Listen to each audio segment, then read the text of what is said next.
You ever notice how old elevators groan, like they're straining under the weight of secrets? Last night, mine did more than groan. It shuddered, and when I pressed the button for my floor, the numbers flickered and landed on a seventh floor. Thing is, my building only has six. I figured it was just a glitch, but when the doors opened, curiosity pulled me into a hallway I'd never seen, lit by a sickly yellow light and lined with peeling wallpaper.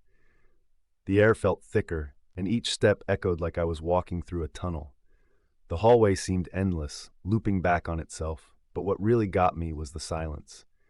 No TVs, no footsteps, just my own breath.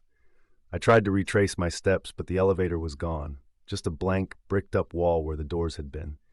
That's when I started hearing them.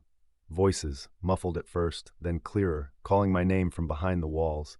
They sounded like my neighbors, but wrong, too urgent, too desperate.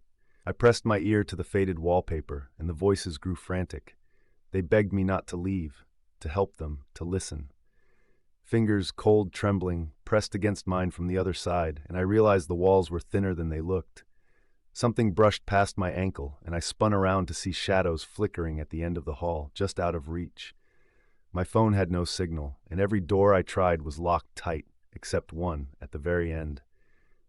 Inside, I found a mirror, and in the reflection, the hallway behind me was packed with faces. My neighbors, pale and wide-eyed, mouths stretched in silent screams. I looked down and saw my own hands fading into transparency. The last thing I heard before everything went black was my own name, echoing from behind the walls, begging the next unlucky soul not to step out on a floor that shouldn't exist.